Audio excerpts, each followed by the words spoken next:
Assalamualaikum warahmatullahi wabarakatuh. Semoga teman-teman dalam kondisi sehat, amin. Sebelum lanjut, jangan lupa untuk like, subscribe, dan nyalakan notifikasinya. Malam itu, Kamis pukul 18.30. Langit kota kecil di pinggiran Jawa itu berwarna kelabu tua, seperti kain yang sudah lama menampung debu. Angin berhembus lembut, tapi menyimpan aroma hujan yang tak kunjung jatuh. Di sepanjang trotoar jalan raya, deretan pedagang kaki lima mulai menyalakan lampu Petromax dan kompor kecil mereka. Suara desis minyak panas bercampur dengan dengung kendaraan yang lewat, menciptakan irama khas malam di kota kecil itu.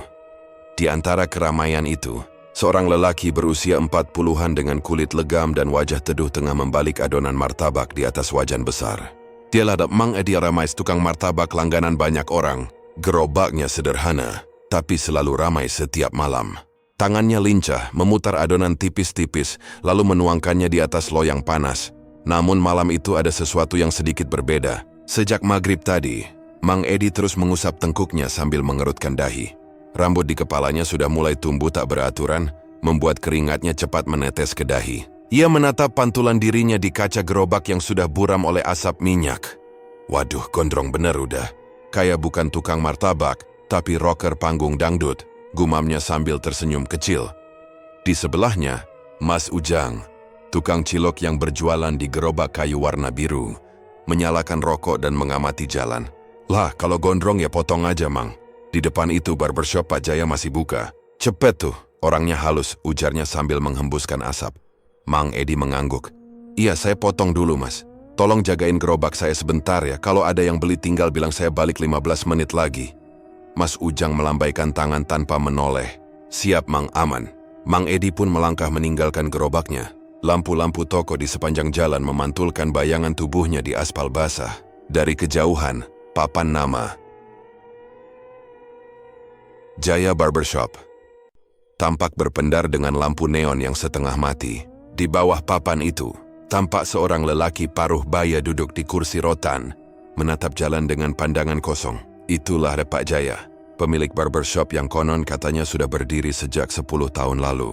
Ia dikenal ramah, tapi entah mengapa, dalam beberapa bulan terakhir wajahnya tampak semakin pucat dan sayu. Ada sesuatu di matanya yang sulit dijelaskan, seperti seseorang yang menanggung beban berat tapi enggan mengeluh. Ketika Mang Edi masuk, lonceng kecil di atas pintu berbunyi nyaring. Ting!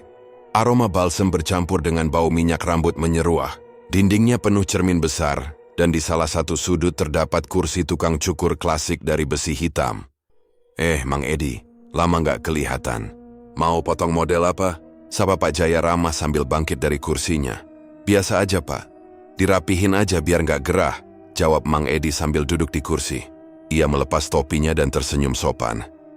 Pak Jaya memasang kain penutup di leher Mang Edi, mengencangkan penjepitnya, lalu mengambil gunting. Ia memandangi rambut itu lama sekali, seolah sedang menimbang sesuatu. Mang Edi jualan terus ya tiap malam? Tanyanya dengan suara datar. Iya, Pak, namanya juga nyari makan. Kalau nggak jualan siapa yang mau nyuapin anak sama istri? Jawab Mang Edi sambil terkekeh kecil. Pak Jaya hanya mengangguk pelan. Gunting di tangannya mulai bergerak. Cet, cet, cet. Suaranya teratur. Tapi ada sesuatu yang aneh. Gerakan tangannya terlalu lambat, seolah menahan sesuatu. Mang Edi tidak menyadari hal itu. Ia menatap ke arah kaca besar di depannya. Dari pantulan kaca itu, ia melihat wajahnya yang mulai berubah. Lebih segar, lebih rapi. Tapi di sisi lain kaca, di balik bayangan Pak Jaya seolah ada sesuatu yang samar. Seperti kabut tipis bergerak perlahan dari pojok ruangan menuju kursi tempat ia duduk. Namun, ketika ia menoleh, tidak ada apa-apa. Bau apa ya, Pak? Kayak ada yang kebakar, tanya Mang Edi spontan. Pak Jaya berhenti sebentar. Oh, itu. Mungkin dari belakang. Saya tadi bakar dupa buat ngusir nyamuk. Mang Edi mengangguk, tapi hidungnya merasa berbeda. Itu bukan bau dupa biasa. Ada aroma getir bercampur amis, seperti darah yang baru kering. Gunting kembali bergerak. Tapi kini, bibir Pak Jaya pelan-pelan bergerak sendiri. Ia bergumam lirih, nyaris tanpa suara. Hanya tampak bibirnya bergerak cepat seolah membaca sesuatu. Mang Edi tak mendengar jelas. Tapi di sela-sela dengungan kipas angin, ia menangkap desiran aneh seperti bisikan orang banyak dari dalam dinding. Pak Jaya ngomong apa ya? Pikirnya. Ia menatap ke cermin lagi, tapi kali ini pantulan wajah Pak Jaya tampak berbeda. Mata di cermin itu tidak menatap rambut, tapi lurus ke arah tengkuknya, menatap seperti seekor kucing mengintai tikus. Mang Edi merinding. "Pak, dingin banget ya di sini." AC-nya kenceng amat. Pak Jaya tidak menjawab. Ia terus bergumam. Di tangan kirinya ia menggenggam sesuatu yang tampak seperti batu kecil berwarna hitam. Sementara gunting di tangan kanannya makin cepat bergerak. Setiap kali helai rambut jatuh ke lantai, terdengar bunyi kecil seperti desisan bara api yang tersiram air. Mang Edi semakin gelisah.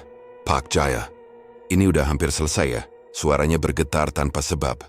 Pak Jaya berhenti, menatapnya lewat pantulan kaca. Tatapannya datar, tapi di bola matanya seperti ada kilau merah yang datang dan pergi sekejap. "Sabar Mang, sedikit lagi selesai. Setelah ini, semua akan ringan." "Ringan?" Mang Edi tertawa kecil, mencoba mencairkan suasana.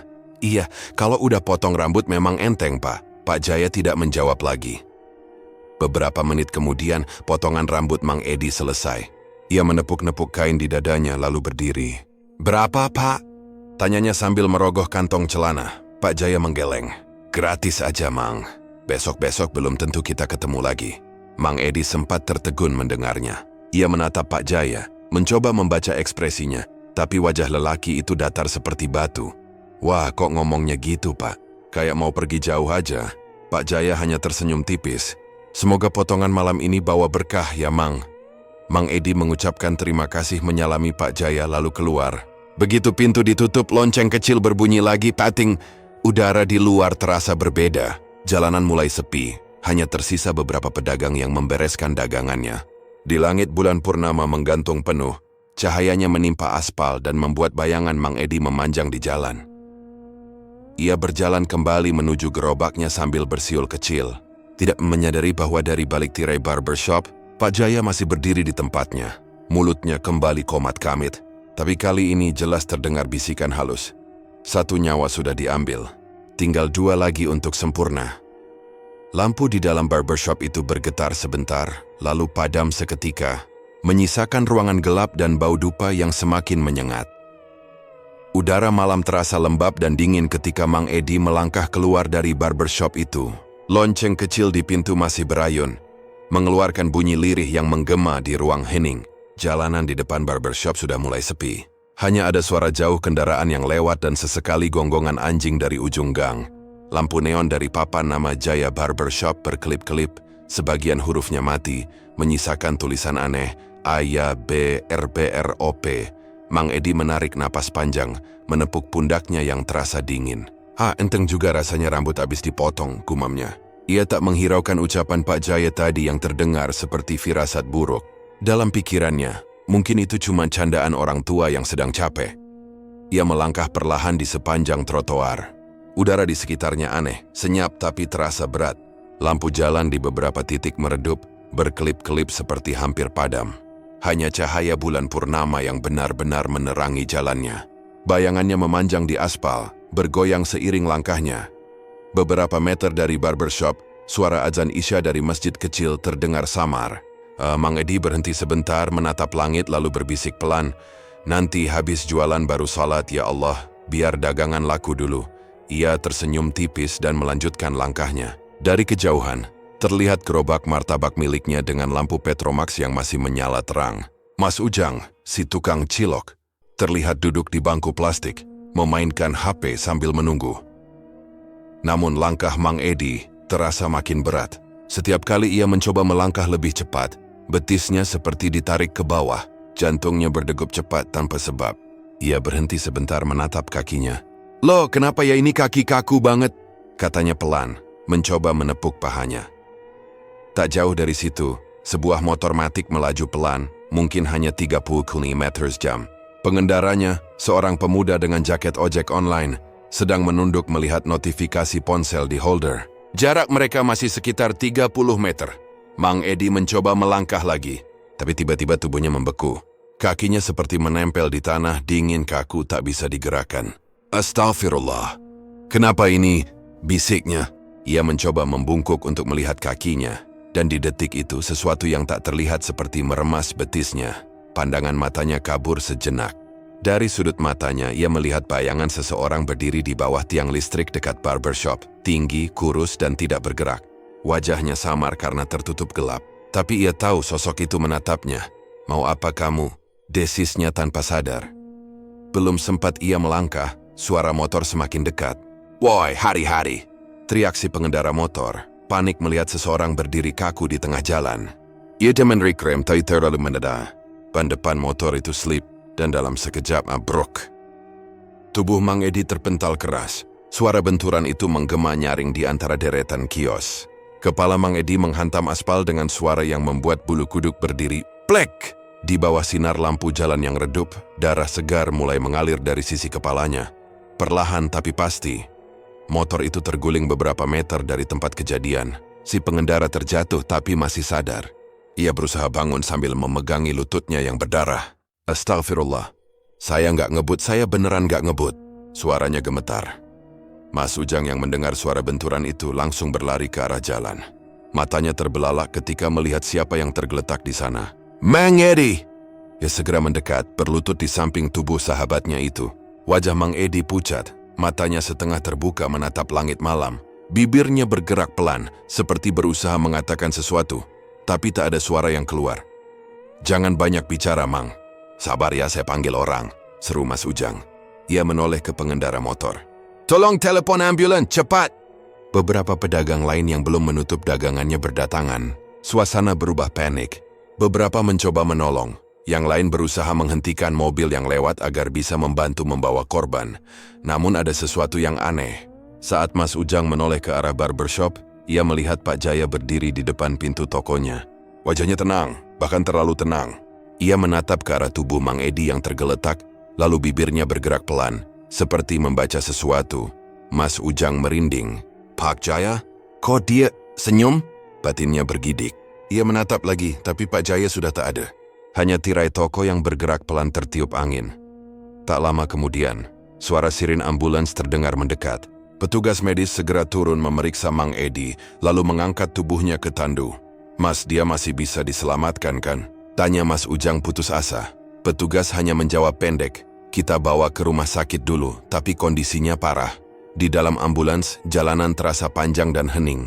Lampu merah sirin berputar, mewarnai wajah pucat Mang Edi dengan warna darah. Ia masih bernafas pelan, tapi matanya menatap kosong ke langit-langit mobil. Salah satu perawat menatap rekannya. "Aneh ya, kepala bocor begini biasanya dari benturan keras, tapi motornya nggak ngebut loh tadi," katanya. Rekannya hanya menggeleng, mungkin jatuhnya apes. Kadang nasib orang bisa berubah cuma karena 1 detik. Tapi di sela-sela desing sirine itu, Mang Edi tiba-tiba menggigil. Bibirnya terbuka, suaranya sangat lirih nyaris tak terdengar. "Bulan, purnama." Setelah itu, napasnya terhenti. Ketika ambulans tiba di rumah sakit, dokter hanya bisa menggeleng. "Maaf, pasien sudah meninggal dalam perjalanan."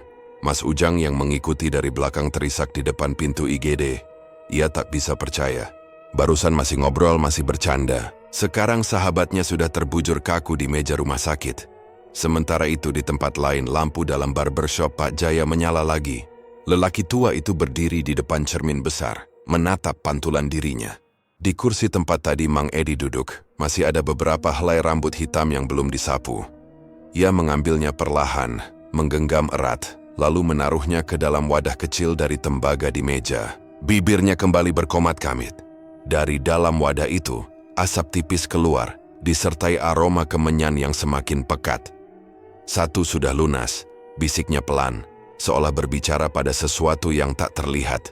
"Masih 2 lagi, Mbah. 2 lagi dan rejeki saya tak akan putus." Di luar, angin malam berembus kuat, membuat pintu barbershop berderit.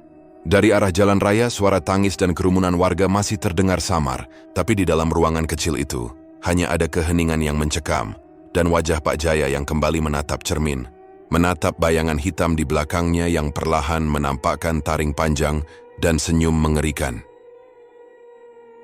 Di pinggir jalan besar daerah itu, di antara hiruk-pikuk kendaraan dan bau asap knalpot yang menusuk hidung, berdirilah seorang lelaki bertubuh kekar dengan rambut cepak dan wajah keras. Kaos hitamnya kusut, celananya sobek di lutut dan tangannya penuh tato samar yang sudah pudar dimakan waktu. Orang-orang di sekitar memanggilnya dengan satu nama yang singkat, namun punya banyak makna. Bayu. Bagi sebagian orang, Bayu dikenal sebagai preman terminal. Orang baru yang tak mengenalnya sering merasa takut saat melihat tatapan tajam matanya atau mendengar suaranya yang berat. Tapi warga sekitar tahu lelaki itu bukan preman dalam arti sebenarnya. Ia tidak memalak, tidak mencuri, tidak menindas siapapun. Ia hanya menjaga lalu lintas di perempatan jalan yang rawan macet dan membantu orang menyeberang. Setiap pagi, Bayu sudah berdiri di dekat tiang lampu merah. Di tangannya selalu ada peluit kecil yang ia tiup untuk mengatur kendaraan. Kadang kalau ada motor yang parkir sembarangan, ia tegur dengan suara keras. Tapi anehnya, tak ada yang berani marah balik padanya. Mungkin karena caranya tegas tapi tidak kasar, atau karena sorot matanya yang bisa membuat orang langsung diam. Orang-orang mengenalnya sebagai preman baik hati. Ia tidak punya keluarga, tidak punya pekerjaan tetap, tapi tak pernah meminta-minta. Ia hanya menerima uang receh dari sopir angkot atau pedagang yang merasa terbantu dengan keberadaannya. Pagi hari, Bayu membantu mengatur jalan. Siang ia bantu pedagang di sekitar. Malamnya, ia sering keliling melihat keadaan jalan. Banyak yang bilang, Bayu punya naluri kuat terhadap bahaya. Kalau ada kecelakaan, dia selalu jadi orang pertama yang muncul untuk menolong. Dan benar saja, malam ketika Mang Edi Onda tertabrak motor, Bayulah yang paling dulu berlari. Saat itu ia sedang duduk di pos ronda tak jauh dari barbershop Pak Jaya, menikmati kopi hitam dan sebatang rokok. Tiba-tiba suara benturan keras memecah keheningan malam. Brak! Tanpa berpikir panjang, Bayu langsung bangkit dan berlari menuju sumber suara. Di soa cahaya bulan purnama, ia melihat seorang lelaki tergeletak di aspal. Darah menetes dari kepalanya. Motor terguling di sisi kanan, dan pengendaranya tampak panik. Bayu segera berlutut menepuk-nepuk pipi korban. Mang! Dengar suara saya nggak, Mang? Suaranya berat tapi panik. Ia menatap wajah korban, lalu matanya terbelalak. Ya Allah, ini kan si Mang Edi tukang martabak. Orang-orang mulai berdatangan. Mas Ujang berlari sambil berteriak. Bayu, tolongin Mang Edi, Bayu. Saya nggak tahu harus gimana. Tanpa ragu, Bayu memanggul tubuh Mang Edi ke dalam mobil pickup yang kebetulan lewat. Ia duduk di belakang menemani Mang Edi yang nyaris tak sadarkan diri.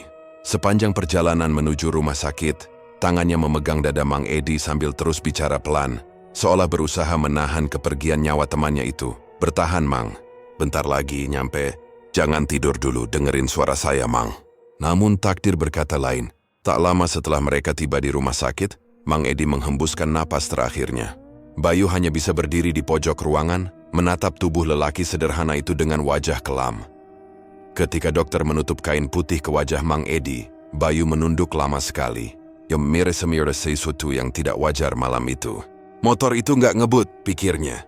Tapi kenapa bisa terpental sejauh itu? Beberapa jam kemudian, Bayu masih duduk di depan rumah sakit, menatap kosong ke arah parkiran. Rokok di jarinya habis tanpa sempat dihisap. Dari kejauhan, terdengar azan subuh. Udara terasa dingin menusuk tulang. Ia teringat bagaimana tadi sore sempat melihat Mang Edi berjalan menuju barbershop. Wajahnya tampak cerah, tidak tampak firasat buruk sama sekali. Mang Edi orang baik batinnya. Suka ngasih martabak sisa buat anak-anak jalanan. Kok bisa mati kayak gini tiba-tiba? Pagi menjelang, Bayu membantu mengurus jenazah, ikut menurunkan tubuh Mang Edi dari mobil ambulans hingga masuk ke rumah duka. Warga sekitar mulai berdatangan. Tangis istri Mang Edi pecah di depan pintu, suaranya membuat dada Bayu sesak. Abang belum janji bawa anak potong rambut. Bayu menunduk. Hadinya, temer didiris.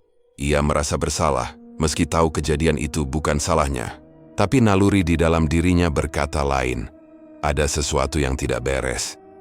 Sore harinya, setelah pemakaman, Bayu duduk di warung kecil dekat perempatan, menatap ke arah barbershop Pak Jaya yang terlihat sepi. Lampu di dalamnya mati, tapi tirainya sedikit terbuka. Dari sela tirai itu, ia seperti melihat seseorang berdiri diam menghadap cermin. Pak Jaya, gumamnya pelan. Tapi begitu ia berkedip, sosok itu sudah hilang. Mas Ujang datang menghampirinya sambil membawa 2 gelas kopi. Bayu, kamu capek ya? Seharian bantuin pemakaman. Makasih banyak ya. Bayu hanya mengangguk. Gak apa-apa, Mas, Mang Edi orang baik. Saya cuma kasihan sama anak sama istrinya. Mas Ujang duduk di depannya. Kamu tahu nggak, sebelum kecelakaan, Mang Edi potong rambut di barbershop Pak Jaya? Bayu menatapnya tajam. Iya, saya tahu. Saya lihat dia masuk ke sana. Mas Ujang menggigil sedikit. Saya juga sempat lihat Pak Jaya berdiri di depan tokonya setelah kejadian. Bibirnya kayak ngomong sendiri, Bayu. Serius, aneh banget.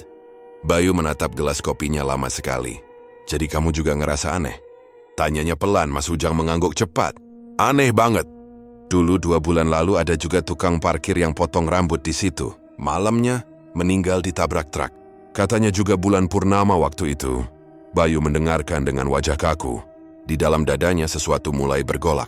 Nalurinya, yang entah mengapa sering menuntunnya pada kejadian tak wajar kembali bergetar. Ia merasa ada pola di balik semua ini. Tapi ia belum tahu apa. Malam itu Bayu tidak langsung pulang ke kosannya yang kecil di belakang terminal. Ia memilih duduk lama di pinggir jalan, menatap arus kendaraan yang lewat. Kadang ia bantu orang menyeberang. Kadang ia sekadar melambaikan tangan ke sopir angkot yang dikenalnya.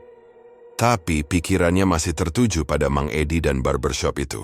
Kalau betul ada yang gak beres ke batinnya, saya gak bakal diam.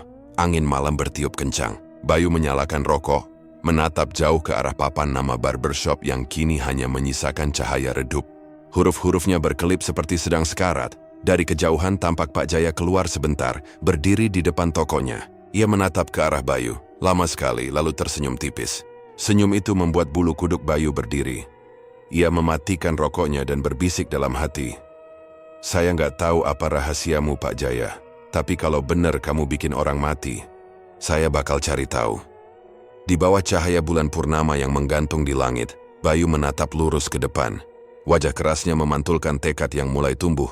Tekad seorang preman baik hati yang mungkin akan jadi satu-satunya penghalang di antara manusia dan kekuatan hitam yang bersembunyi di balik barbershop.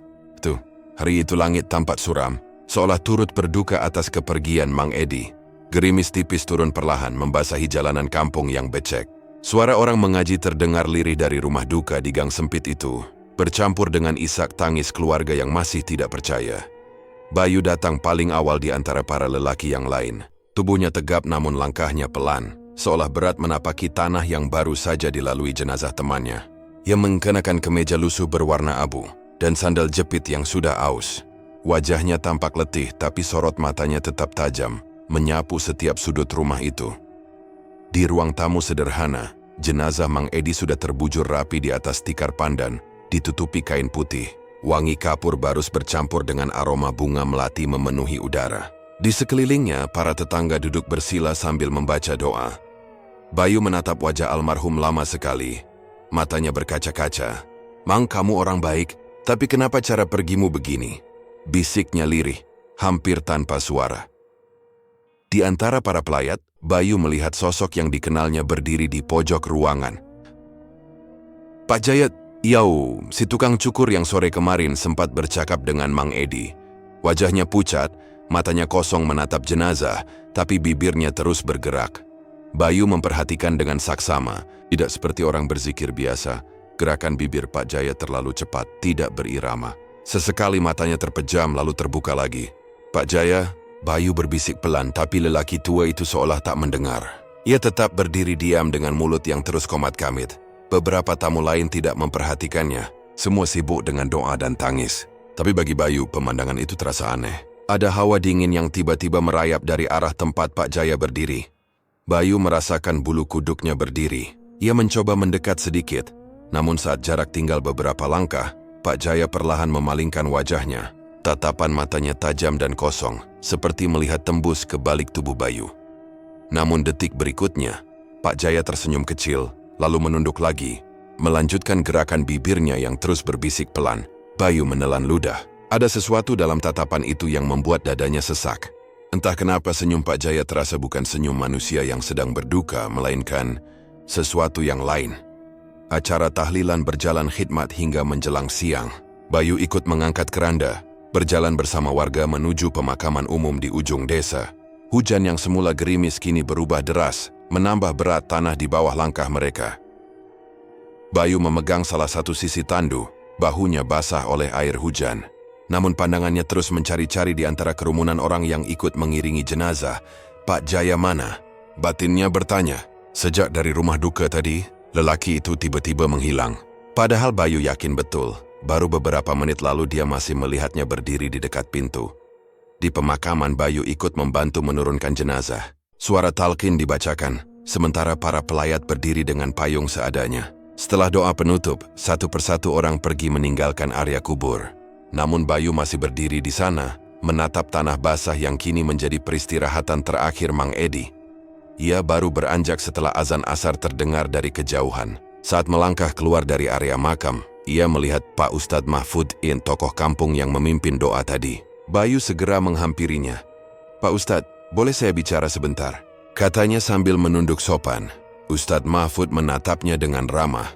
"Tentu Nak Bayu, ada apa?" Bayu menarik napas panjang. "Saya ada di tempat kejadian waktu Mang Edi ditabrak, Pak. Motor yang nabrak itu nggak ngebut, malah pelan banget. Tapi anehnya, Mang Edi bisa terlempar sampai 4 meter. Kepala langsung pecah. Saya sendiri nggak masuk akal, Pak." Pak Ustadz mengernyit. "4 meter? Motor pelan bisa lempar sejauh itu?" "Iya, Pak," jawab Bayu mantap. "Saya lihat langsung. Pengendaranya pun syok berat, sampai sekarang katanya ditahan polisi. Tapi saya yakin ada yang nggak wajar di balik kejadian itu." Pak Ustadz terdiam lama. Hujan mulai reda, hanya sisa rintiknya yang jatuh di antara percakapan mereka. Lalu beliau berkata dengan nada rendah, seolah tidak ingin orang lain mendengar. "Nak Bayu," katanya pelan, "yang kamu bilang itu bukan pertama kalinya." Bayu menatapnya tajam. "Maksudnya, Pak?" Ustadz Mahfud menatap jauh ke arah makam. 2 bulan lalu ada juga yang meninggal dengan cara mirip. Namanya Pak Kitno, ya tukang parkir di Pasar Lama. Meninggal Jumat sore, tertabrak truk saat hujan. Orang-orang bilang truknya jalan pelan, tapi tubuhnya terpental jauh, persis seperti Mang Edi. Bayu mengerutkan dahi. "Terpental juga, Pak?" "Iya," jawab sang Ustadz berat. "Dan tahu nggak? Beberapa jam sebelum kecelakaan, Pak Yitno juga potong rambut di barbershop milik Pak Jaya." Bayu merasakan sesuatu yang dingin merambat dari punggungnya ke tengkuk. Nafasnya tertahan. Nama itu kembali muncul. Pak Jaya. Jadi dua korban terakhir. Dua-duanya baru potong rambut di tempat yang sama. Tanya Bayu. Suaranya mulai serak. Pak Ustadz mengangguk pelan. "Orang-orang menganggapnya kebetulan, tapi saya tidak yakin. Dalam Islam, kebetulan itu kadang hanya cara Allah menegur kita. Tapi kalau sudah berulang, mungkin ada sesuatu yang lebih dalam." Bayu menatap tanah, mencoba mencerna kata-kata itu. Dalam pikirannya, wajah Pak Jaya dengan mulut yang terus bergerak tanpa henti kembali terbayang. Gerakan bibir yang cepat, mata kosong yang dingin, dan senyum tipis yang membuat bulu kuduknya berdiri. Ia mendongak ke arah langit yang mendung. "Pak, kalau memang ada yang gak wajar, apa yang harus saya lakukan?" Pak Ustadz menatapnya penuh makna. "Kalau kamu yakin ada keanehan, jangan bertindak gegabah. Amati dulu. Kadang, orang yang kelihatan biasa justru menyimpan sesuatu yang besar. Tapi ingat Nak Bayu, jangan berhadapan langsung dengan yang belum kamu pahami." Bayu hanya mengangguk, tapi pikirannya bergemuruh. Seumur hidup pun ia terbiasa menghadapi kekerasan, tapi bukan hal-hal seperti ini.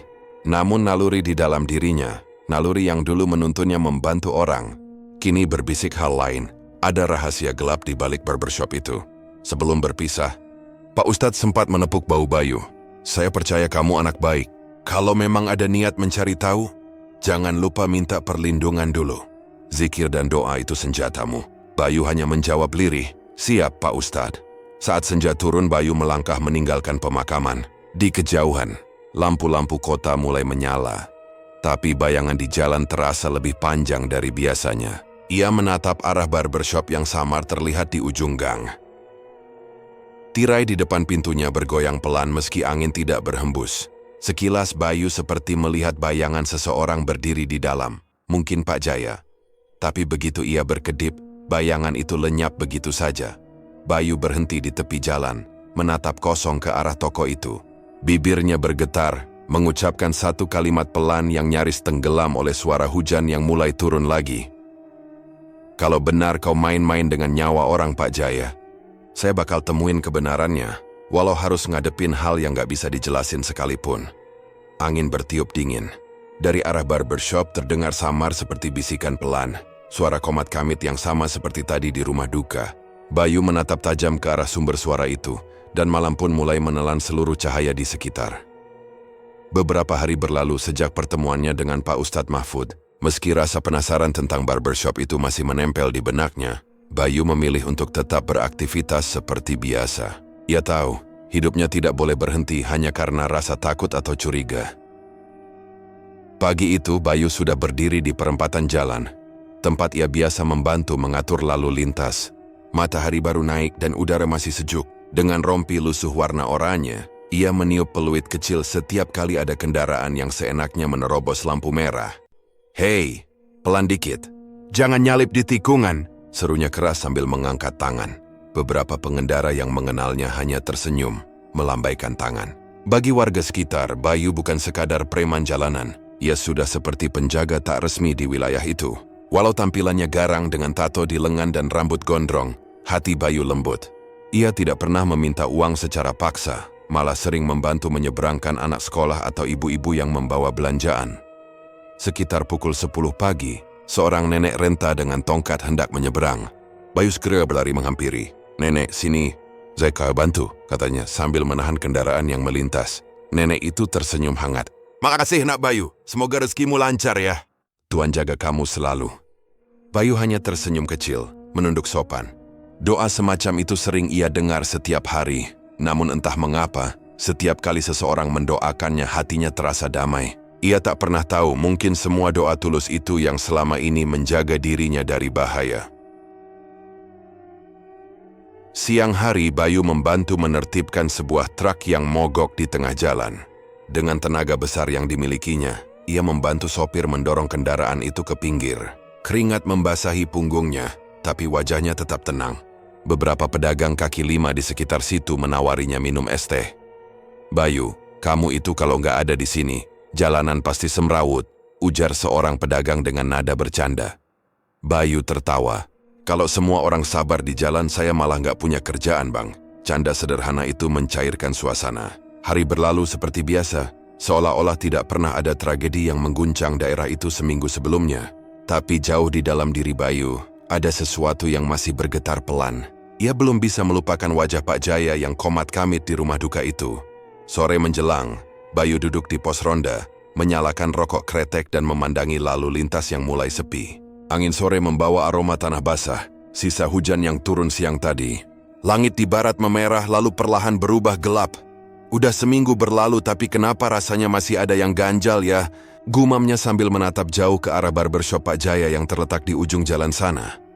Lampu toko itu masih menyala samar, walau sudah lewat jam 7 malam. Seperti biasa, di depannya tergantung papan kayu bertuliskan, "Barbershop Pak Jaya, rapih, cepat, murah." Namun bagi Bayu, tulisan itu kini seolah punya makna lain. Rapih dan cepat, terasa seperti sindiran bagi kematian Mang Edi, yang juga datang cepat dan tak disangka. Malam itu, Bayu pulang lebih larut dari biasanya. Jam menunjukkan pukul 11 malam. Ketika ia menyusuri jalan yang sudah sepi, lampu jalan beberapa mati, hanya tersisa cahaya temaram dari kios kecil yang masih buka setengah pintu. Suara jangkrik terdengar bersaut-sautan, menciptakan suasana yang lengang. Ia berjalan santai sambil menenteng botol air mineral dan rokok setengah habis di tangannya. Saat melintasi barbershop Pak Jaya, langkahnya otomatis melambat. Barbershop itu belum tutup ambur. Tirai hitam di pintunya sedikit terbuka, dan dari dalam terlihat cahaya kekuningan. Tapi bukan itu yang membuat Bayu berhenti, melainkan bau yang tiba-tiba tercium dari arah dalam. Bau itu tajam, kemenyan, namun bercampur sesuatu yang lain. Bau anyir, seperti darah basi atau daging busuk yang sudah lama. Bayu langsung berhenti dan menoleh, alisnya berkerut. "Ini, bau apa?" bisiknya pelan. Ia menatap ke dalam dari celah tirai. Ruangan itu remang, tapi di bagian tengah terlihat bayangan seseorang duduk di kursi cukur, membelakanginya. Dari arah belakang kursi tampak siluet Pak Jaya, berdiri dengan kepala sedikit menunduk. Tangannya bergerak pelan, seperti sedang memegang sesuatu. Bayu memicingkan mata. Tidak ada suara gunting. Tidak ada suara obrolan. Hanya desisan pelan, seperti suara bisikan atau bacaan mantra yang tidak jelas. Cahaya lilin bergetar di meja rias di pojok ruangan, memantulkan bayangan aneh di cermin.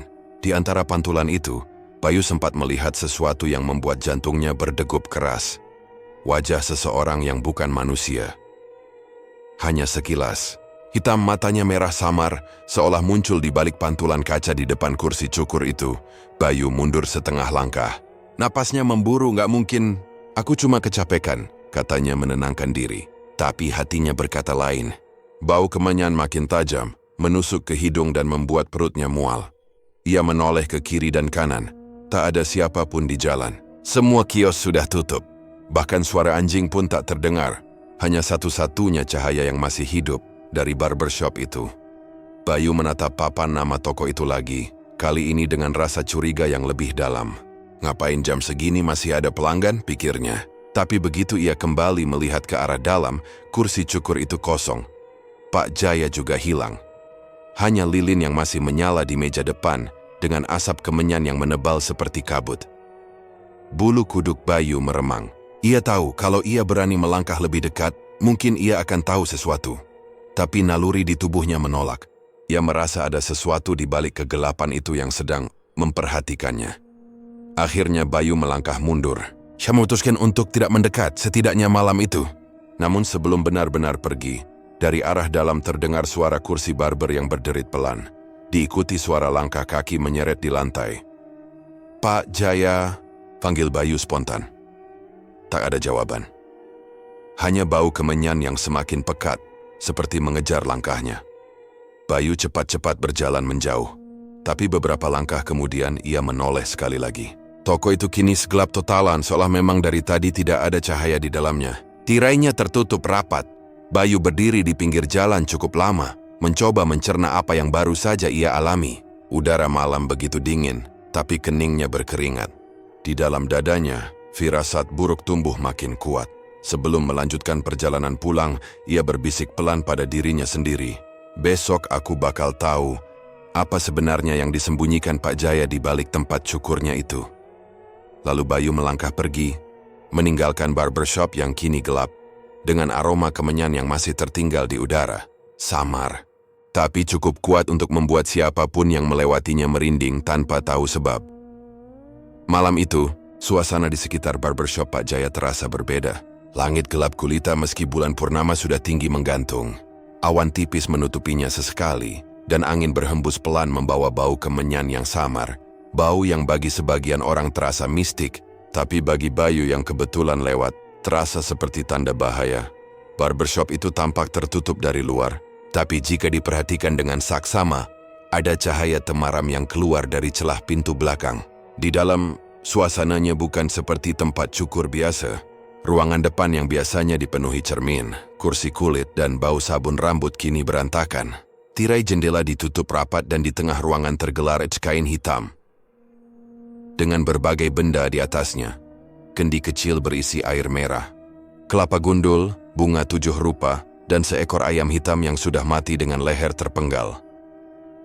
Pak Jaya duduk bersimpuh di lantai dengan wajah pucat.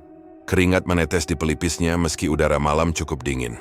Di hadapannya duduk seorang lelaki tua berkulit legam dengan mata cekung dan rambut panjang yang sudah memutih sebagian. Lelaki itu mengenakan jubah hitam lusuh dan memegang tongkat kayu dari akar pohon besar. Itulah Mbah Sukro, dukun yang selama ini menjadi sumber kekayaan sekaligus kutukan bagi Pak Jaya. Bagus.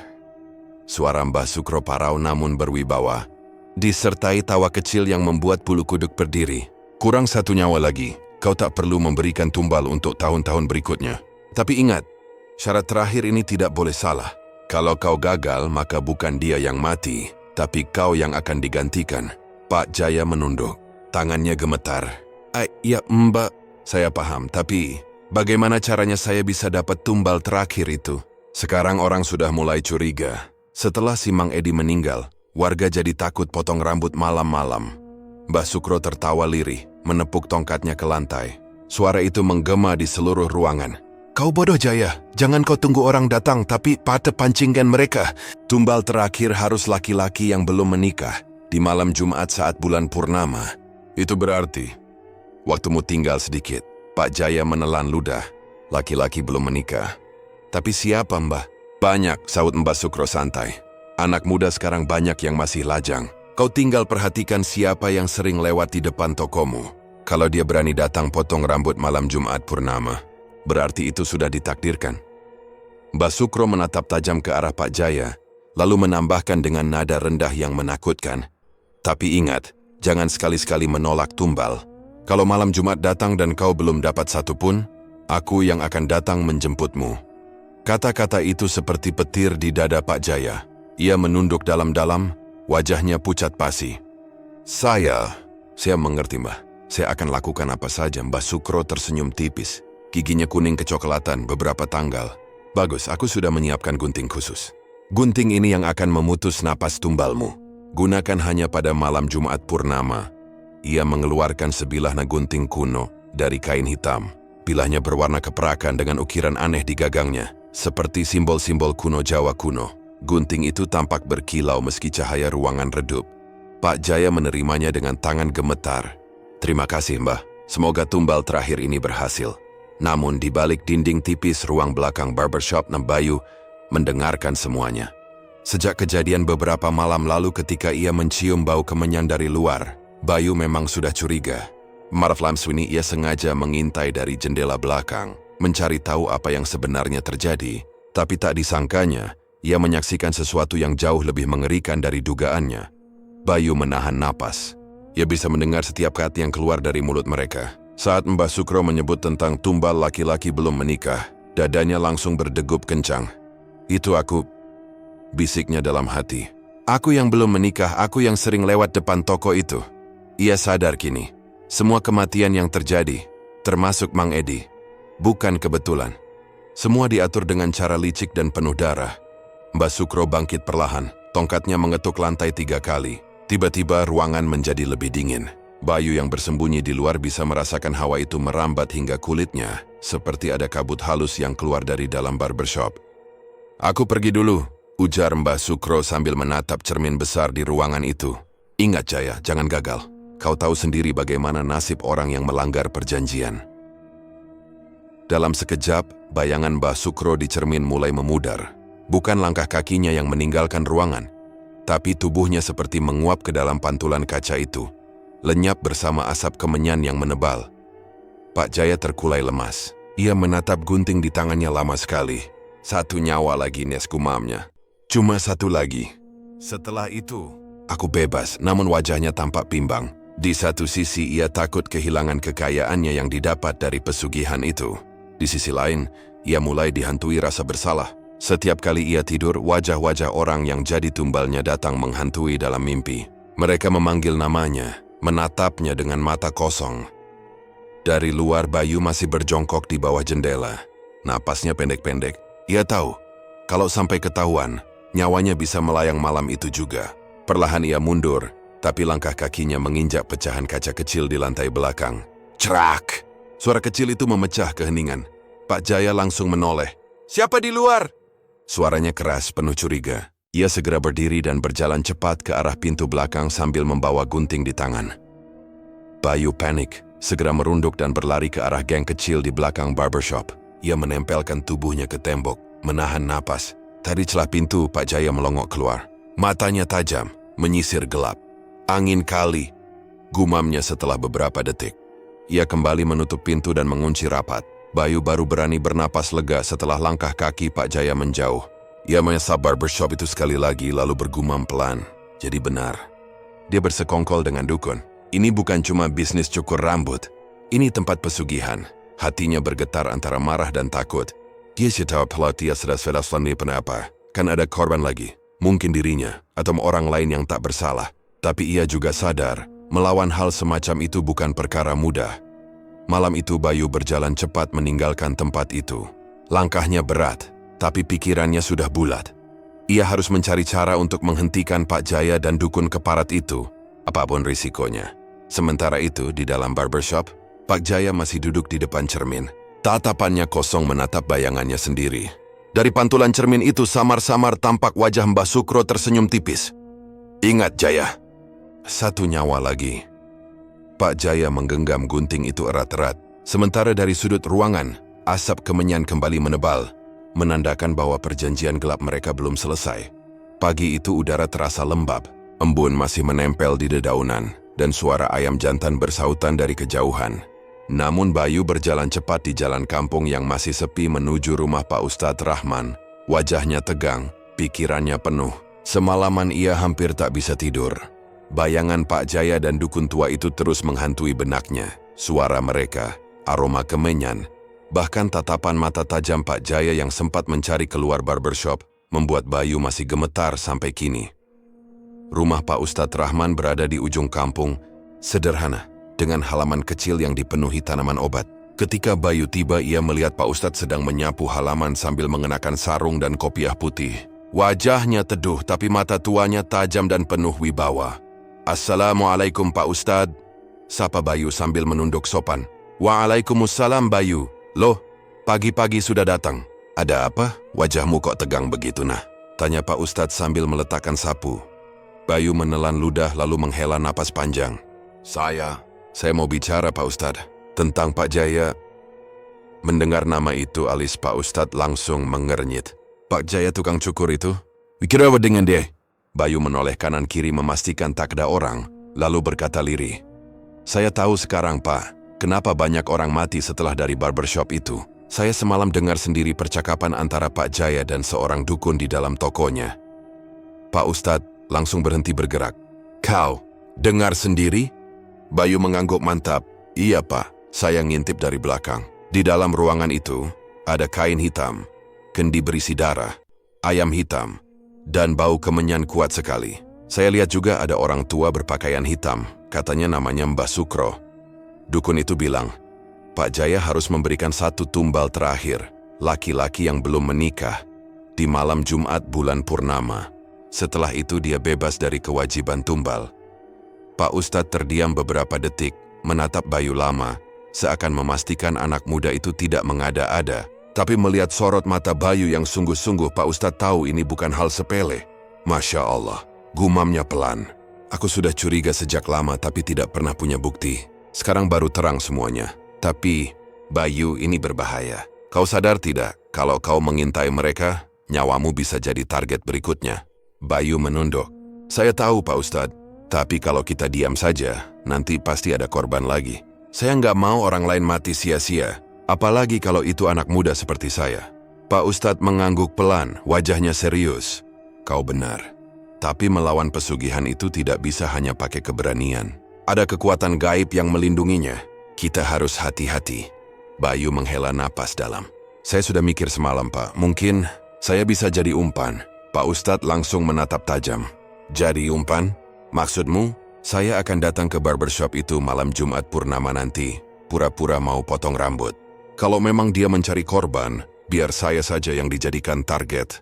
Tapi saya sudah siap Pak, saya nggak akan datang begitu saja. Saya ingin minta doa dan amalan penangkal dari Pak Ustadz.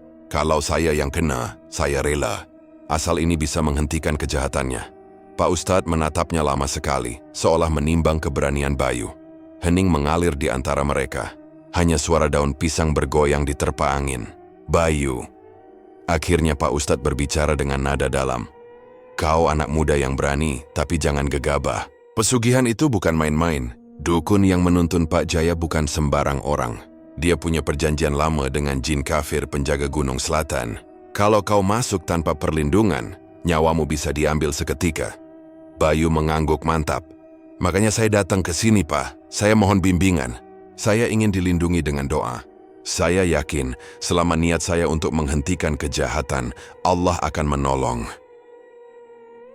Pak Ustadz menatapnya dalam-dalam, lalu tersenyum tipis.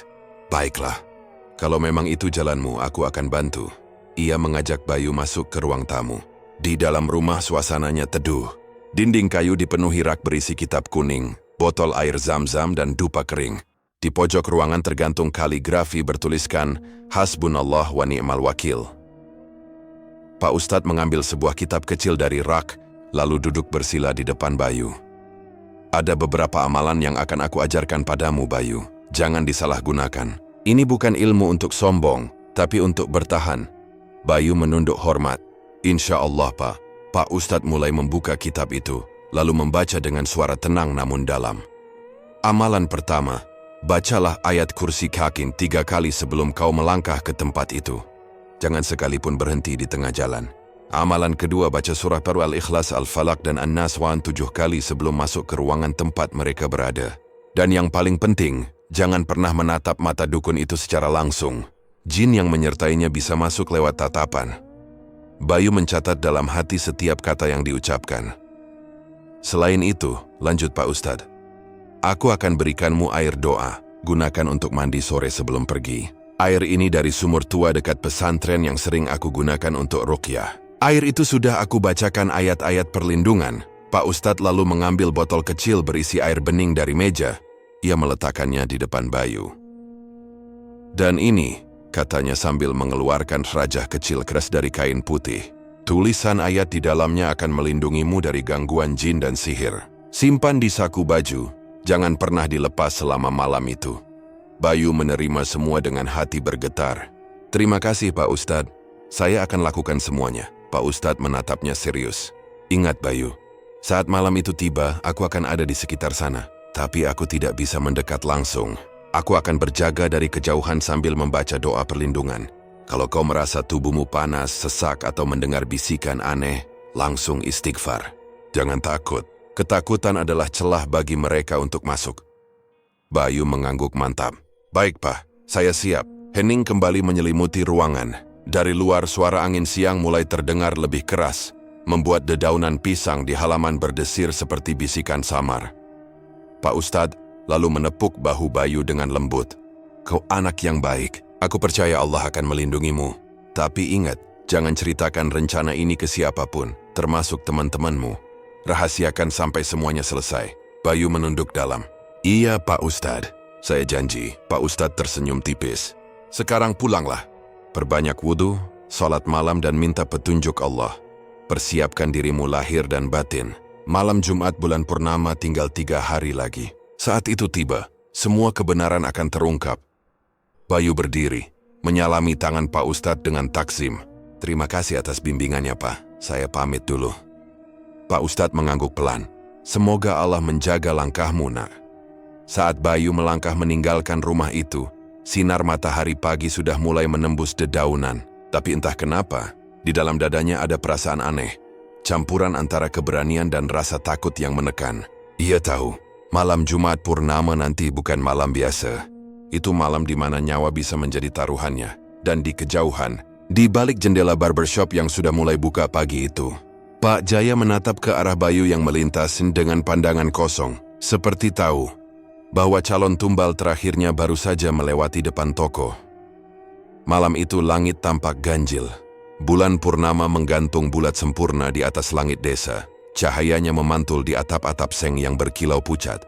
Suasana begitu lengang, hanya sesekali suara anjing menggonggong dari kejauhan. Bagi kebanyakan orang, malam seperti itu terasa indah. Tapi bagi Bayu, malam itu seperti palung maut yang sedang menunggunya. Ia berdiri di depan kaca kecil rumah kontrakannya, memperhatikan wajahnya sendiri. Rambutnya sudah cukup gondrong, lehernya tampak kasar, tapi mata itu, mata seorang lelaki yang sudah siap mati, berkilat dalam cahaya temaram lampu pijar. Di atas meja kecil ada sebotol air doa pemberian Pak Ustadz Rahman dan selembar rajah yang terlipat rapi dalam kain putih.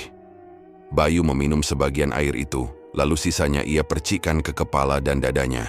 Dingin, seperti air dari sumur dalam, tapi menimbulkan rasa tentram yang sulit dijelaskan. Setelah itu ia menyelipkan rajah ke dalam saku baju, persis di sebelah dada kiri. Sebelum berangkat ia sempat menatap langit. Ya Allah, kalau ini jalanku, lindungi aku. Jangan biarkan kejahatan terus berjalan di desa ini, gumamnya lirih. Jam menunjukkan pukul 22.15. Udara mulai dingin menusuk. Bayu berjalan kaki menyusuri jalan menuju barbershop Pak Jaya yang berada di pinggir jalan raya. Langkahnya mantap, meski jantungnya berdegup keras. Sepanjang perjalanan ia merasakan aroma kemenyan semakin kuat seiring ia mendekat ke tempat itu. Dari kejauhan, barbershop itu tampak terang di antara deretan toko gelap. Lampu di dalamnya berwarna kekuningan, namun suasana di sekitar justru terasa suram. Pintu kaca toko setengah terbuka, tirainya menutupi sebagian pandangan ke dalam. Di papan kayu di depan, masih tergantung tulisan. Potong rambut dan cukur kumis, Pak Jaya. Bayu menarik napas panjang dan melangkah masuk. Begitu ia membuka pintu, bel kecil di atasnya berbunyi. Kring. Aroma wangi minyak rambut bercampur kemenyan menyergap hidungnya. Di dalam, hanya ada satu kursi pelanggan, satu kaca besar dan meja kayu dengan berbagai alat cukur di atasnya. Wah, Bayu. Suara berat itu muncul dari arah pojok ruangan. Sudah lama nggak mampir ke sini. Rambutmu udah gondrong banget, Bayu menoleh. Pak Jaya berdiri di dekat lemari kecil, mengenakan baju hitam dan celana panjang gelap.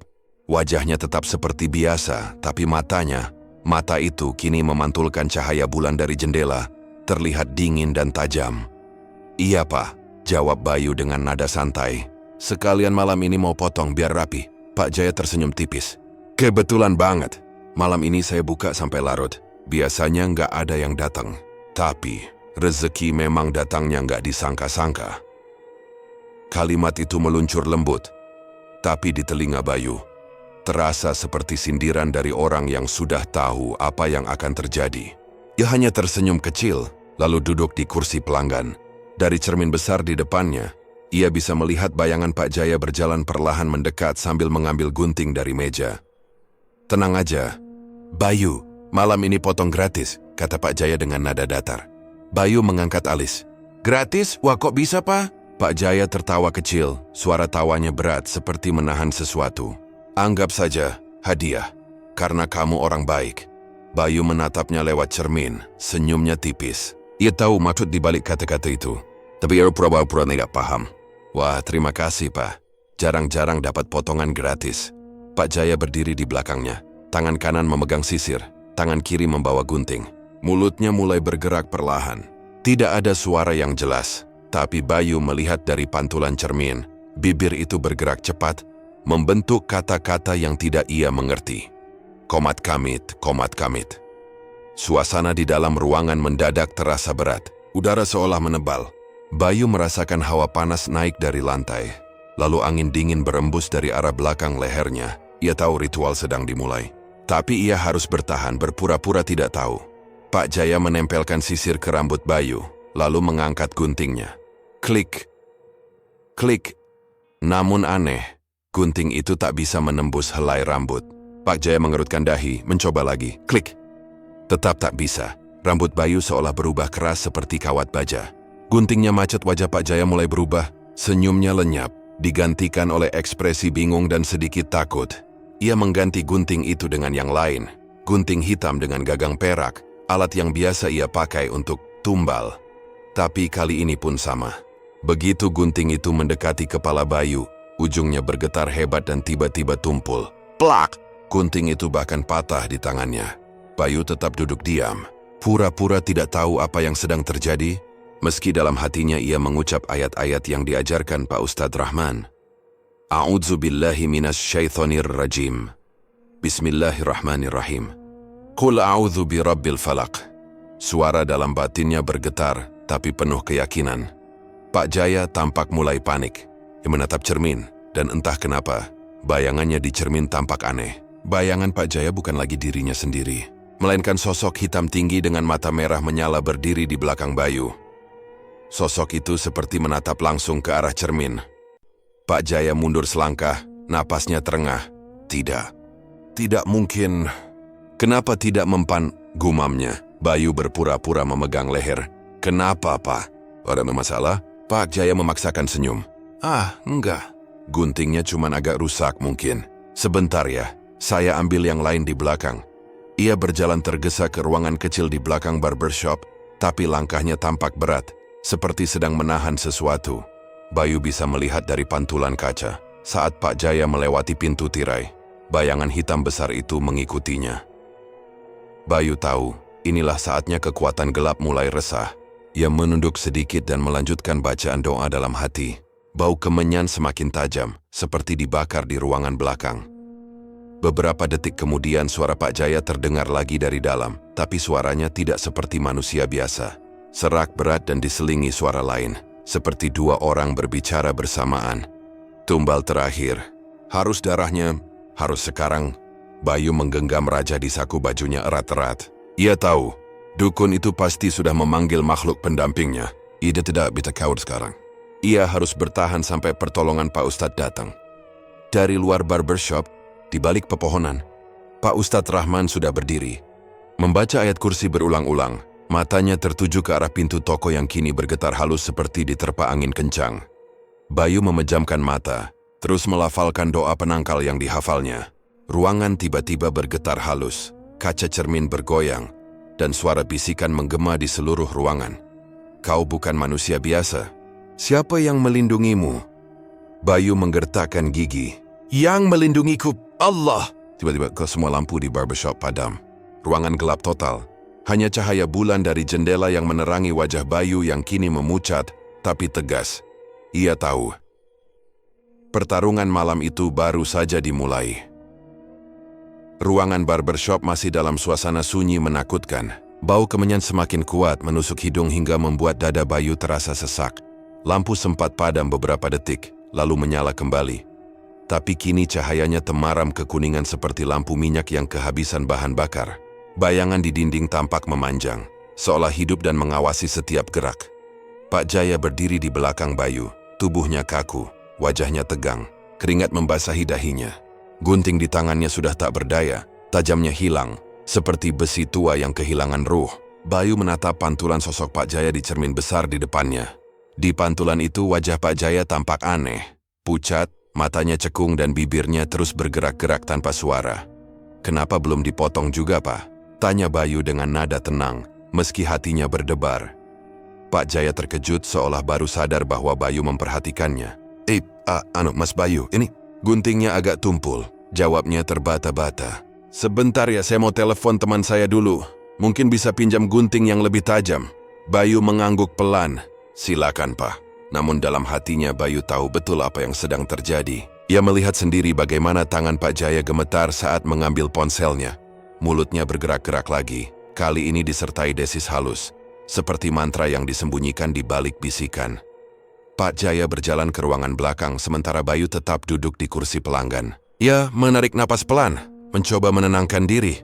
Dalam batinnya ia mengulang-ulang doa perlindungan yang diajarkan Pak Ustadz Rahman. Bismillahilladzi la yadurru ma'asmihi syai'un fil ardi wala fis sama'i wa huwa sami'ul alim. Udara di ruangan tiba-tiba terasa semakin dingin, padahal jendela tertutup rapat. Hembusan angin dingin seperti datang dari dalam tanah, bukan dari luar. Di kaca, pantulan bayangan hitam sempat melintas cepat di belakang Bayu, tapi saat ia menoleh tak ada siapapun di sana. Dari ruangan belakang, terdengar suara Pak Jaya berbicara dengan seseorang lewat telepon. Namun anehnya nada suaranya tidak seperti sedang berbicara dengan manusia. Nada bicaranya berat dan diselingi bisikan aneh. "Datanglah, sekarang. Bawa gunting itu, waktunya belum habis." Bayu menggenggam ujung kursi. Detak jantungnya semakin keras. Ia tahu, dukun yang disebut Mbah Dukun itu pasti akan datang malam ini juga. Beberapa menit kemudian, terdengar suara pintu belakang dibuka pelan. Krek, angin dingin menyusup disertai aroma dupa yang lebih menyengat. Langkah kaki terdengar pelan, namun berat, seperti orang tua yang mengenakan pakaian basah. Bayu tidak menoleh, tapi melalui cermin ia bisa melihat sosok yang baru masuk. Seorang lelaki tua dengan rambut putih kusut. Tubuhnya kurus tapi matanya tajam berkilat merah. Ia mengenakan jubah hitam, dan di tangannya ada sebuah gunting besar berukir tulisan Jawa kuno di gagangnya. Pak Jaya langsung menunduk hormat. "Mbah, terima kasih sudah datang. Ini orangnya, Mbah, yang cocok untuk tumbal terakhir." Bayu merasakan hawa panas dari arah belakang. Gunting yang dibawa Mbah Dukun itu seperti memancarkan cahaya merah samar. Gagangnya bergerak sedikit, seolah bernapas. Tanpa menunggu, Mbah Dukun berjalan perlahan ke arah Bayu. "Anak muda," suaranya serak seperti menggosok batu kering. "Rambutmu berat auranya, tapi darahmu lebih berat. Kau tahu malam ini bulan purnama terakhir. Setelah ini temanmu di dunia sana tidak akan kau temui lagi." Bayu tetap duduk tenang. "Saya tahu," katanya datar. "Tapi saya juga tahu, yang bersekutu dengan jin akan binasa bersama kesepakatannya." Mbah Dukun menyipitkan mata mendesis. "Berani sekali kau bicara begitu padaku." Bayu tidak menjawab. Ia menunduk sejenak. Tangannya diam-diam meraih saku baju menggenggam raja pemberian Pak Ustadz. Hatinya berzikir, napasnya ditahan. Saat Mbah Dukun mengangkat gunting dan hendak menyentuh kepala Bayu, tiba-tiba terdengar bunyi seperti letupan halus. Tar! Seketika gunting itu terlempar dari tangannya dan jatuh ke lantai. Besinya panas membara dan suara seperti bisikan ribuan suara kecil menggema dari lantai. "Tidak bisa. Tidak bisa," Mbah Dukun melotot. "Apa yang kau bawa, anak setan?" Bayu berdiri perlahan, kursinya berderit. "Yang saya bawa cuma keyakinan, Mbah. Dan keyakinan itu lebih kuat dari segala sihirmu." Dalam sekejap, Bayu memukul meja kayu di depannya dengan keras. Brak! Es membuat teremu alat cukur berjatuhan. Mbah Dukun refleks mundur, tapi Bayu lebih cepat. Ia melangkah maju, menendang gunting itu menjauh, lalu menghantam dada Mbah Dukun dengan satu pukulan keras. Tubuh kurus itu terlempar ke dinding dan jatuh tersungkur. Mbah Dukun meraung, tapi suaranya tidak seperti manusia. Dari mulutnya keluar asap hitam pekat yang berbau busuk. Ia berusaha bangkit, tapi Bayu menendangnya lagi hingga tubuh itu terhempas ke meja kaca dan jatuh pingsan. Pak Jaya yang sejak tadi hanya menatap, kini menjerit panik. Kamu siapa sebenarnya? Bayu berbalik menatapnya tajam. Saya orang biasa, Pak, tapi saya tahu. Selama ini semua orang yang potong rambut malam hari di tempat ini mati bukan karena kebetulan. Pak Jaya mundur beberapa langkah. Kau nggak ngerti. Aku cuman korban, aku disuruh Mbah itu. Kalau aku nggak kasih tumbal, usahaku hancur, keluargaku mati kelaparan. Bayu melangkah mendekat perlahan. Suaranya berat dan tegas. Kalau rezeki datang dari setan, berarti setan juga yang akan menagih bayarnya. Wajah Pak Jaya semakin pucat. Aku nggak punya pilihan, Bayu. Semua ini sudah terjadi sejak aku buka usaha. Aku cuma mau hidup. Bayu mendengus. Hidup dengan menukar nyawa orang lain bukan hidup, Pak. Itu cuma menunda kematianmu sendiri. Suasana barbershop hening sejenak. Hanya suara kipas tua di pojok ruangan yang berderit pelan. Di luar, angin malam meniup daun-daun, menciptakan bayangan bergerak di jendela. Pak Jaya terduduk di lantai. Wajahnya tertunduk, sementara Mbah Dukun tergeletak tak sadarkan diri di dekat meja kaca yang pecah.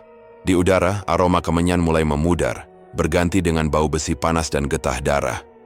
Bayu mendekati Mbah Dukun, memungut gunting berukir itu, lalu meletakkannya di atas meja. Cukup malam ini saja. Jangan ada korban lagi. Pak Jaya hanya terdiam. Matanya kosong, tangannya gemetar. Dalam hati kecilnya ia tahu apa yang dikatakan Bayu benar.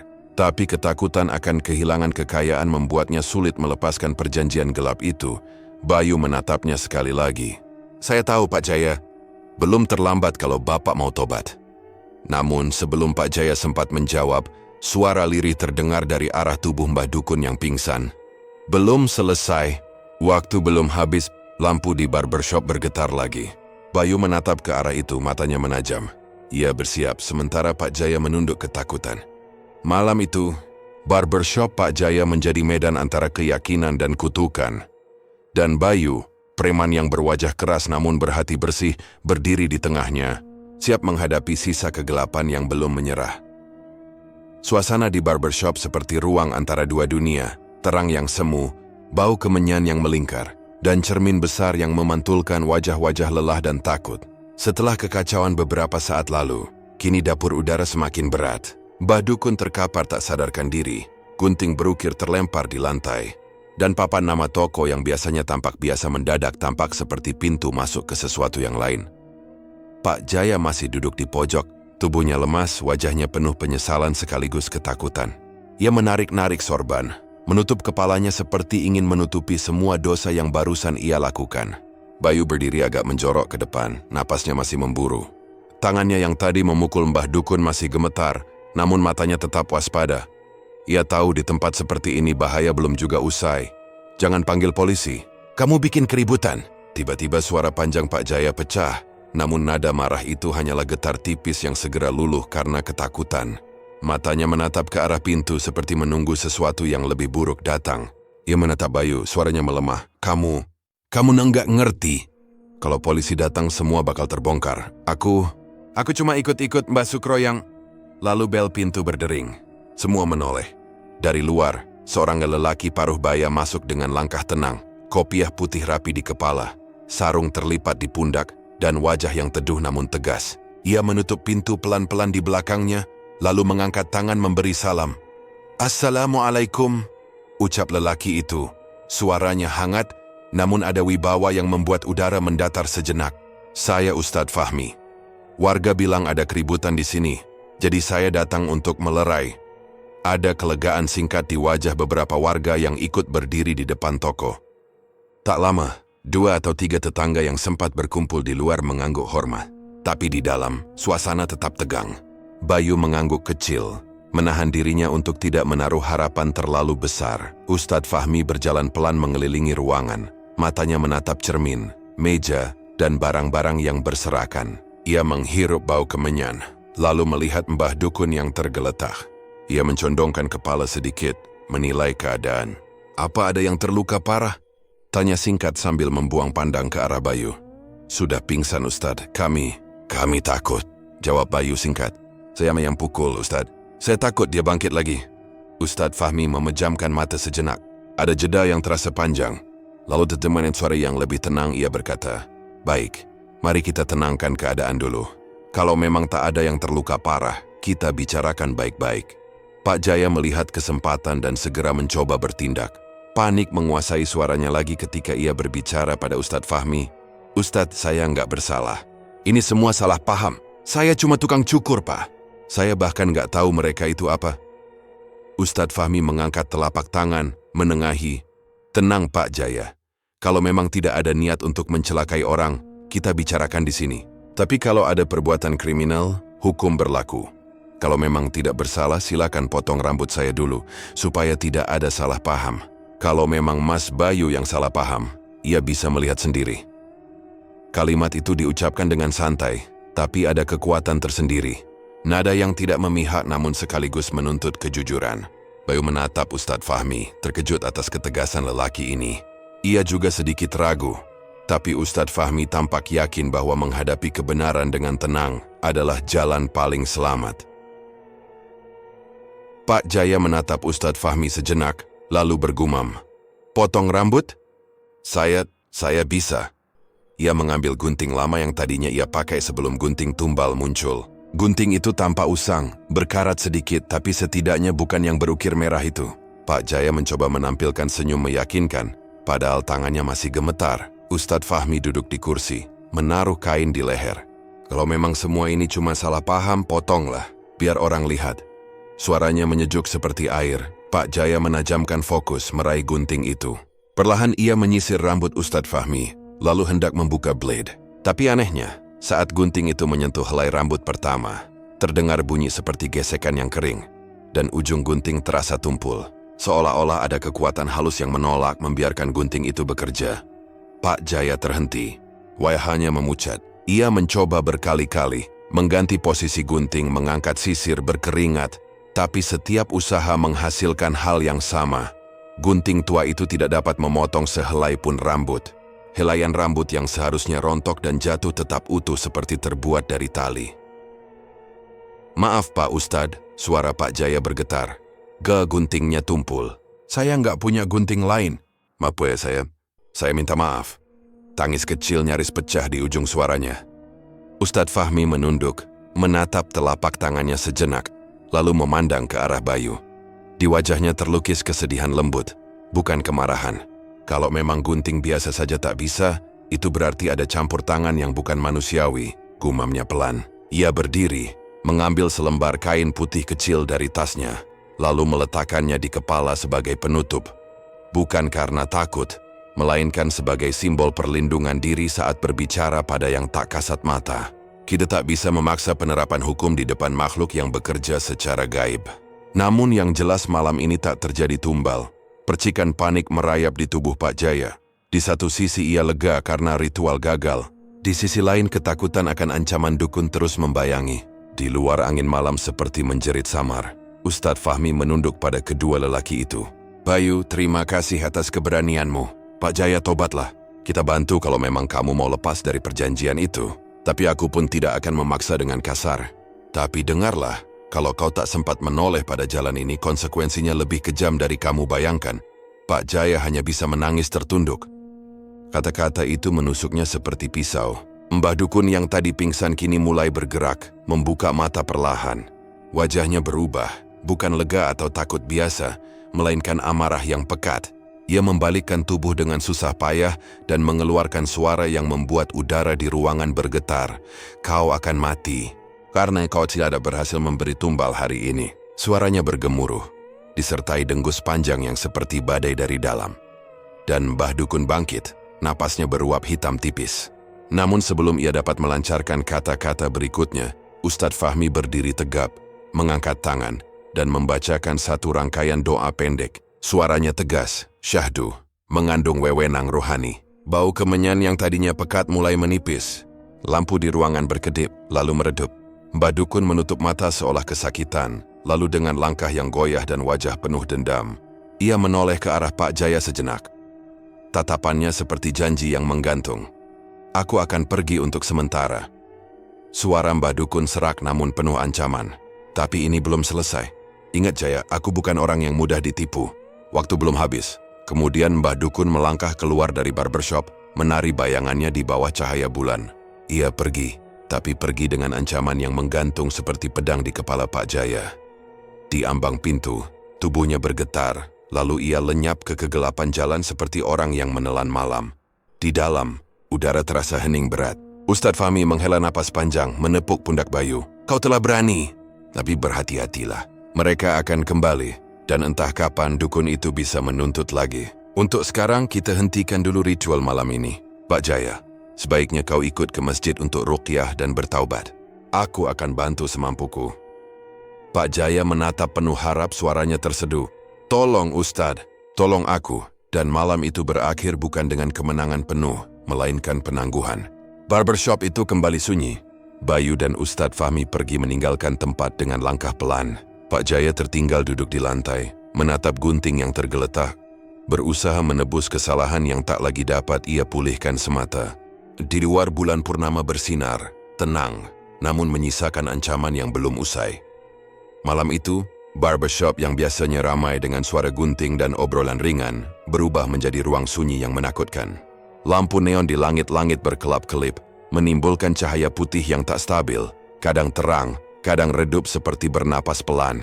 Di sudut ruangan, Pak Jaya duduk di lantai dengan wajah muram, menatap kosong ke arah cermin besar di depannya.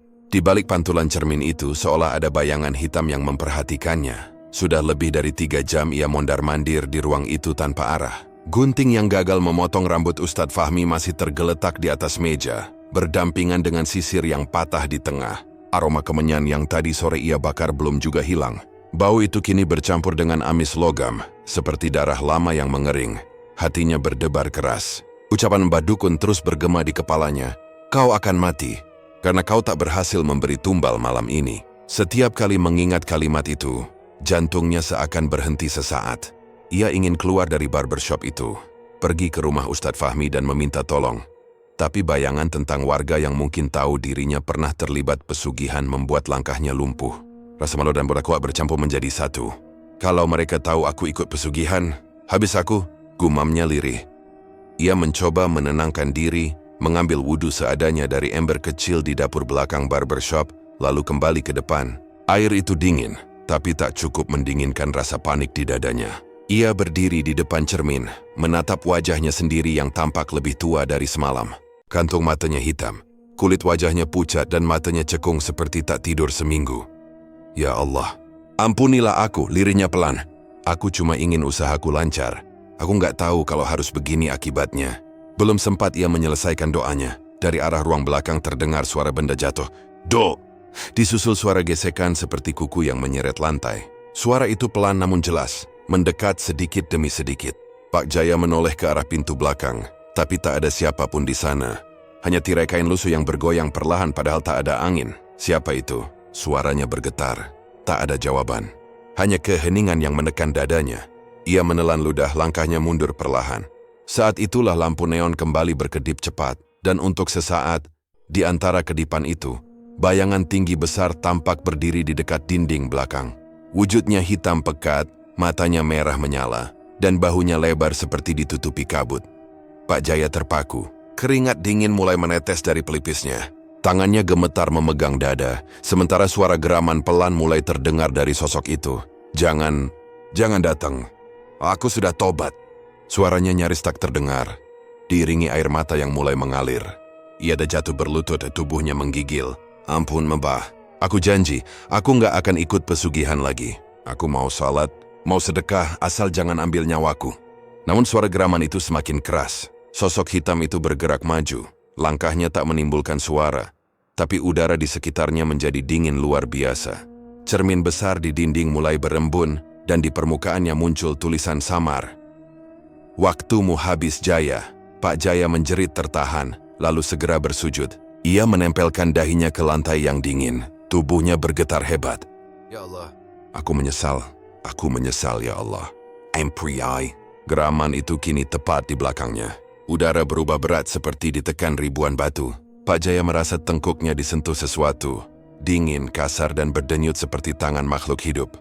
Dalam hitungan detik sesuatu mencengkeram lehernya. Napasnya tersendat. Ia berusaha meronta tapi tak mampu. Genggaman itu semakin kuat, membuat udara tak bisa masuk ke paru-parunya. Matanya melotot, pandangan berkunang-kunang, dan dari mulutnya keluar suara serak memohon ampun. Tubuhnya meronta sebentar, lalu perlahan melemah. Tangan yang tadi menopang tubuh di lantai mulai gemetar dan akhirnya jatuh lemas. Namun wajahnya tetap dalam posisi sujud, dahi menempel di lantai, bibir setengah terbuka seolah masih berdoa. Sosok hitam itu menunduk memperhatikan mangsanya, lalu perlahan menghilang, lenyap seperti asap hitam yang tersapu angin. Lampu neon berhenti berkedip, kembali tenang, tapi kini suasana terasa jauh lebih dingin dan mati. Malam itu barbershop Pak Jaya menjadi benar-benar sunyi. Tak ada lagi suara gunting, tak ada doa, hanya tubuh seorang manusia yang membeku dalam sujud terakhirnya. Pagi harinya, warga sekitar barbershop heran karena toko itu masih tertutup rapat. Biasanya, jam 7 pagi Pak Jaya sudah membuka pintu dan menyalakan radio kecil di meja depan. Namun kali ini tak ada tanda kehidupan Bayu yang kebetulan melintas berhenti di depan toko. Perasaannya tak enak sejak semalam. Ia menatap kaca depan yang berembun, lalu mengetuk pelan. Tak ada jawaban. Ia termanggil sekali 2 kali tetapi tetap sepi. Pak Jaya? Tak ada sautan.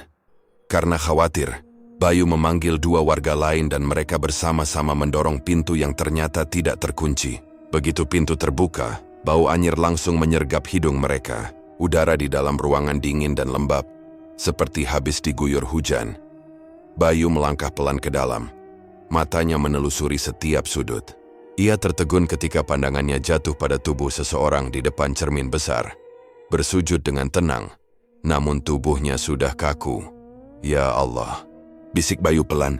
Ia segera mendekat menepuk bahu tubuh itu. Pak Jaya? Tak ada respons. Saat disentuh, tubuh itu dingin seperti batu. Ustadz Fahmi yang baru datang beberapa menit kemudian ikut masuk. Begitu melihat posisi tubuh itu, beliau terdiam lama. Dia mati dalam keadaan bersujud. Gumamnya lirih, tapi bukan karena ibadah Bayu. Ini sujud dalam ketakutan. Bayu menatap wajah Ustadz Fahmi dengan bingung dan sedih. Berarti benar Ustadz, yang dibilang Mbah Dukun itu, kalau tidak memberi tumbal dia sendiri yang jadi korban. Ustadz Fahmi mengangguk pelan, matanya menatap tubuh itu dengan penuh iba. Begitulah hukum mereka yang bersekutu dengan jin. Tidak ada perjanjian dengan setan yang tak menuntut balasan. Cepat atau lambat, janjinya akan ditagih. Ia lalu menunduk dan mulai melantunkan doa. Bayu ikut mengucap amin dengan mata berkaca-kaca. Suara doa itu bergema di ruangan kecil itu, menggantikan suara geraman yang semalam memenuhi tempat itu. Beberapa warga yang ikut datang berbisik-bisik pelan. Ada yang takut, ada yang iba, tapi tak seorang pun berani menyentuh tubuh Pak Jaya sebelum doa selesai. Ketika akhirnya tubuh itu diangkat, semua orang bisa melihat jelas. Wajah Pak Jaya tampak tenang tapi lehernya menghitam, seolah bekas dicekik sesuatu yang tak kasat mata. Barbershop itu pun resmi ditutup hari itu juga. Warga sepakat tidak ada yang boleh membuka usaha di tempat itu lagi. Bayu berdiri di depan bangunan itu hingga sore, memandangi papan nama yang mulai kusam, lalu berbisik pada dirinya sendiri. Kadang, orang rela menukar jiwanya demi rezeki. Tapi mereka lupa, setan tak pernah memberi cuma-cuma. Angin sore berembus, menggoyang tirai yang tersisa di pintu kaca. Di baliknya cermin besar masih berdiri, dan pada pantulannya samar-samar tampak bayangan seseorang yang bersujud. Tak pernah bangkit lagi,